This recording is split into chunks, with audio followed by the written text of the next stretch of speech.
I never imagined that my life would be turned upside down like this. My name is Nina, and I'm a 38-year-old nurse living in Austin, Texas. It's been a whirlwind of emotions over the past few weeks, and I find myself compelled to share my story. I need to make sense of it all, if that's even possible. It started with an email, just an email. Mark, my husband of 15 years, a freelance graphic designer, had always been somewhat unpredictable. But nothing could have prepared me for the cold, detached message he sent. He wrote that he had fallen in love with someone else and was leaving us, me and our 12-year-old daughter, Sophia. His words cut deep. I'm starting a new life with her. I'm taking the car. You'll need to deal with the debt. The car in question wasn't just any car. It was a luxury vehicle we had bought on loan in my name. We had taken out a $40,000 loan to get it, hoping it would bring some excitement into our lives. Now, it seemed to symbolize everything that had gone wrong. I was left with the burden of repaying the debt, while Mark, it seemed, would drive away with the one thing I had hoped would make our lives better. I remember the shock washing over me like a tidal wave. My mind raced. How could he do this to us? I tried calling him, sending texts, even reaching out to mutual friends, but he was nowhere to be found. Every attempt to contact him was met with silence. It was as if he had vanished into thin air, leaving only his betrayal behind. To make matters worse, I discovered that the divorce papers we had discussed during one of our more heated arguments were missing. I had been so focused on trying to keep our family together, trying to make things work, that I had put off dealing with those papers. Now, it seemed Mark had taken them, perhaps as part of his departure, leaving me not only heartbroken but also financially strained. Sophia, my bright and observant daughter, noticed that something was wrong. She'd always been perceptive for her age, and I knew I couldn't hide the truth from her forever. She saw the sleepless nights and the growing stress etched on my face. One evening, she approached me with that look of concern only a child who truly cares can muster. "Mom, where's Dad? Why isn't he coming back?" The moment those words left her lips, I felt my heart crack a little more. I sat her down and told her everything. I explained how Mark had left us and how we were in a difficult situation, both emotionally and financially. Her response surprised me. She took it remarkably well, as if she had been expecting it all along. She remained calm, her maturity in the face of this crisis both comforting and heartbreaking. I tried to hold myself together for Sophia's sake, but the weight of everything was crushing me. My work as a nurse, which had always been a source of pride and purpose, started to feel like an unbearable burden. One day, while I was at the hospital, the stress became too much. I collapsed in the break room, my vision blurring, my heart racing. When I woke up, I was in a hospital bed, surrounded by doctors and nurses.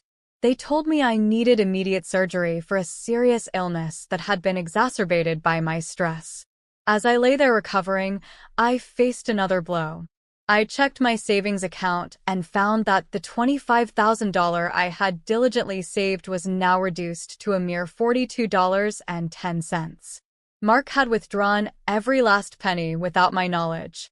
It was a cruel blow, making me feel even more helpless.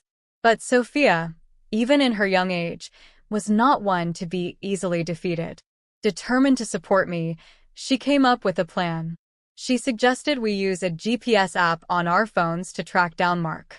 Her idea was simple yet brilliant, and it gave me a sliver of hope. Together, we began to take action. Sophia's resourcefulness and quick thinking were astonishing, and they provided me with a renewed sense of determination. 3 days later, Mark contacted me, pleading for help. He was being questioned by the police about the stolen luxury car. The irony of it all was not lost on me. With Sophia by my side, I agreed to meet him at a nearby forest park where he had been camping. Lydia, Mark's mistress, was with him, her presence adding another layer of complexity to an already fraught situation. Meeting Mark at the forest park was a surreal experience. The park's serene surroundings felt like a cruel contrast to the chaos that had enveloped my life. As Sophia and I approached the meeting spot, I could see Mark's luxury car parked under the shade of tall trees, its gleaming surface now a symbol of everything that had gone wrong. Lydia, Mark's mistress, was beside him.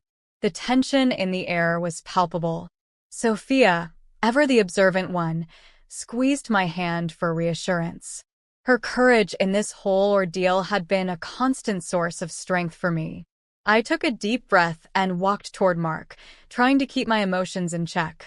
"Mark," I said, my voice steady but firm, "I've come to get the car back and the money you stole." Mark looked disheveled and worn, a stark contrast to the confident image he had always projected. His eyes darted nervously between Sophia and me. "Nina, please, let's just talk," he said, his voice lacking the authority it once had. Lydia, standing beside him with an air of indifference, crossed her arms and watched the exchange with an almost casual disdain. "You don't need to be so confrontational, Nina," she said with a smirk. "Mark's left you, and you should just accept it." I could barely contain my anger. "Accept it?" I shot back. "You have no idea what it's like to be left in the lurch, burdened with debt and stolen money. And you, Lydia, are you really that smug?" Sophia, despite her young age, decided to step in. "Why did you leave us, Dad?" she asked, her voice steady but filled with hurt. "Why did you take everything and leave Mom in such a bad situation?" Mark seemed taken aback by Sophia's directness. "Sophia, honey, it's complicated," he stammered, trying to avoid her gaze. "I made mistakes, and I'm sorry for that." Lydia, clearly feeling defensive, interjected. "Mark left because he was unhappy. And I'm here now. He chose me because I'm better for him." Sophia's eyes narrowed. "Better? You mean to tell me you're okay with what he did to us? Leaving us without a penny and taking our car?" The confrontation was heating up. Mark's face grew red, and he turned to Lydia, his frustration evident. "Lydia, this isn't helping," he said, his voice rising. "I made mistakes, but I didn't expect things to spiral out of control like this." At that moment, I revealed the card I had up my sleeve. I had already contacted Lydia's parents, hoping they would provide some accountability. They arrived at the scene, visibly angry and disapproving. Lydia's mother and father marched up to their daughter, their faces flushed with embarrassment and anger. "Lydia," her mother exclaimed, her voice cracking with disappointment. "How could you be involved in something like this? Look at the mess you've caused." Lydia's father added, "Mark, we trusted you. We thought you were a decent man. How could you do this?" The public shaming seemed to get under Mark's skin. The atmosphere was charged, and it became clear that Mark was feeling the full weight of his actions. Lydia's parents demanded explanations, and Mark, clearly rattled, started to falter under their scrutiny. Just when it seemed like the situation couldn't get any more chaotic, the turning point arrived. Mark received a phone call that would shift the dynamics of the encounter. Lydia's pregnancy had been a topic of gossip, but now it was about to become central to the confrontation. Mark's face turned ashen as he listened to the caller. He turned to Lydia, his voice trembling. "The baby is not mine, is it?" he asked, his voice barely a whisper. Lydia's face fell. The truth about the pregnancy, which had been a source of tension and speculation, was now out in the open. Lydia's face turned pale as she struggled to respond. "Mark, I didn't mean for it to come out like this," she stammered. The realization hit Mark like a freight train. The child Lydia was carrying wasn't his, and the timeline didn't match up with their relationship. It was clear that Mark had been deceived, and the magnitude of his betrayal began to sink in. His face twisted in shock and anger, and he started to confront Lydia about the lies. You lied to me about everything, Mark said, his voice breaking. How could you? The argument escalated quickly, with accusations flying in every direction. Lydia's parents were now fully involved, demanding answers and making it clear that they were ashamed of their daughter's actions. Mark and Lydia's argument grew louder, drawing the attention of parkgoers who were now witnessing the public unraveling of their lives. As the confrontation reached its peak, police officers arrived at the scene, summoned by the commotion. They began to question everyone involved. It was clear that this was no longer just a family dispute. It had become a matter of legal concern. In the chaos, I felt a mix of relief and exhaustion.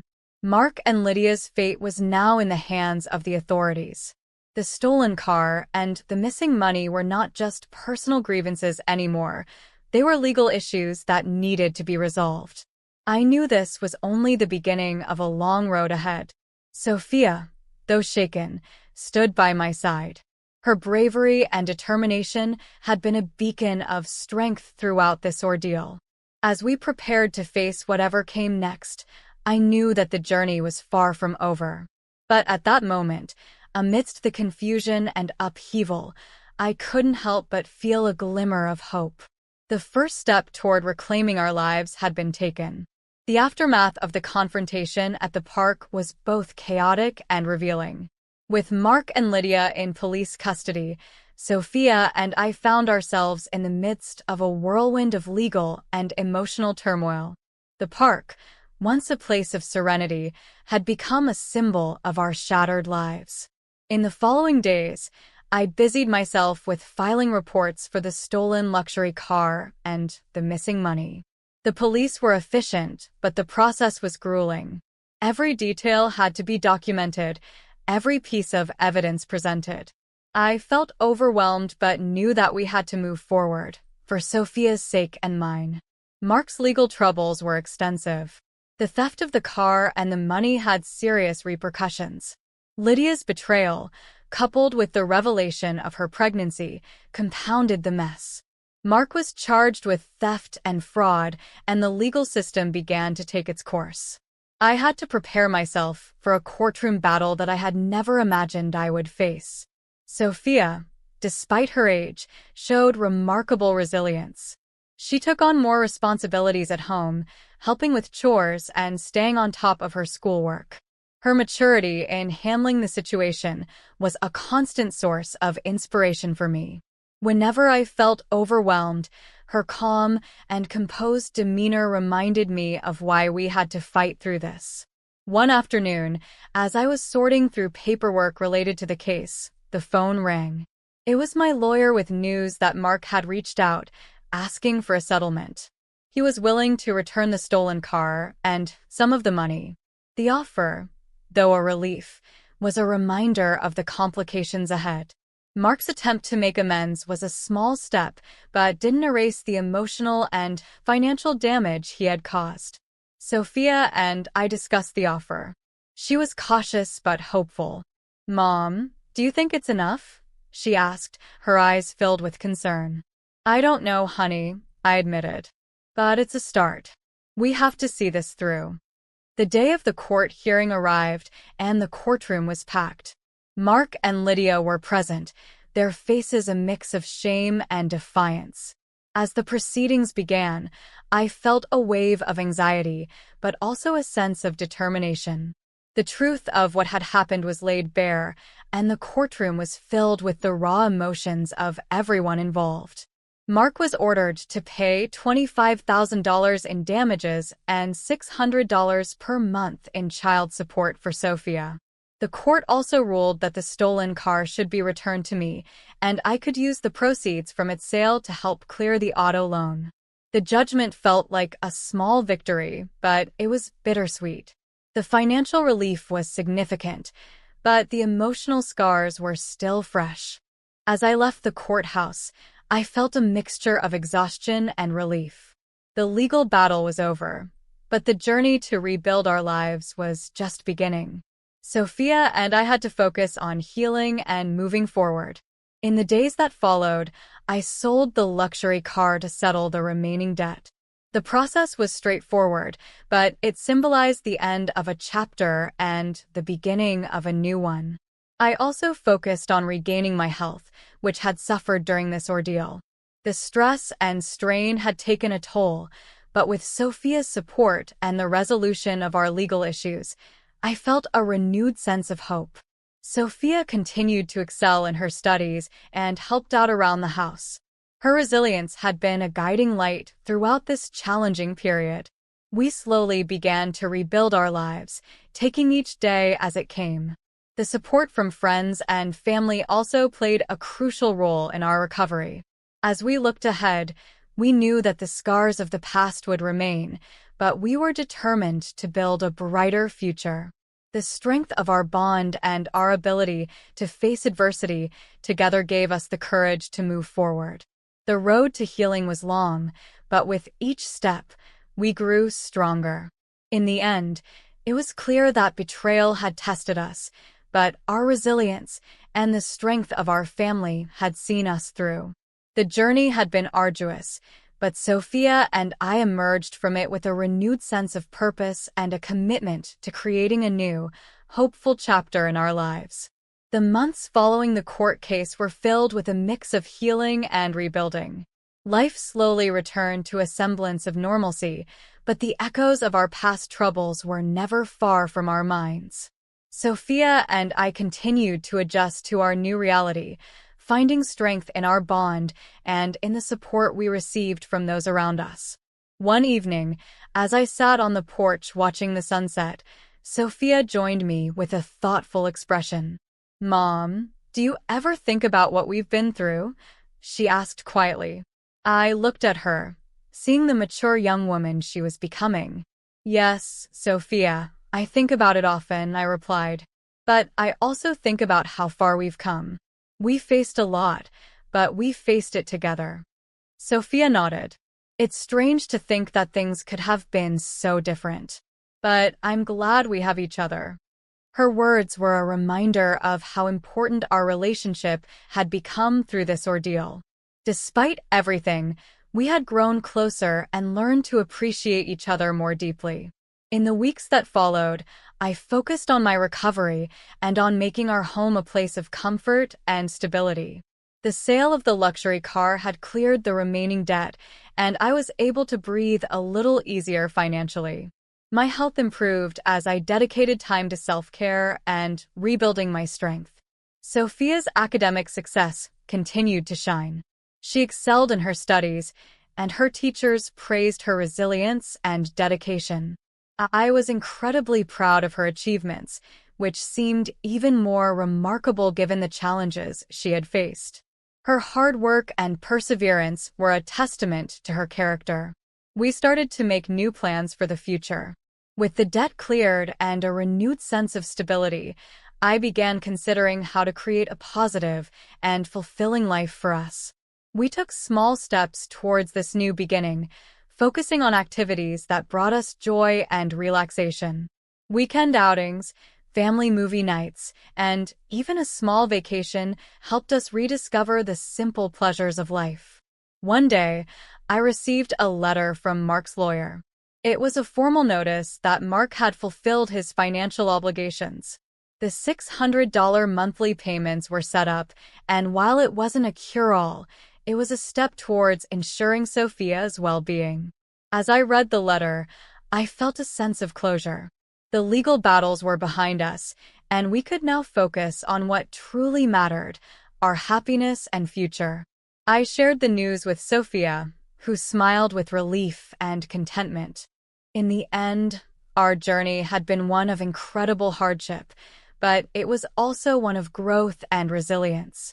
We had faced betrayal and adversity, but we had emerged stronger, with a renewed appreciation for the strength of our family bond. The support we received from friends, the legal resolution, and the commitment to rebuilding our lives had all contributed to our recovery. Sophia and I looked forward to the future with hope and optimism. The scars of the past would always be a part of us, but they no longer defined us. We were ready to embrace new opportunities and to continue building a life filled with love, trust, and joy. As we moved forward, we knew that no matter what challenges lay ahead, we had the strength to face them together. Our journey had taught us the importance of resilience, honesty, and the unwavering support of family. And with that knowledge, we stepped confidently into the future, ready to create new memories and to build a brighter, more hopeful life.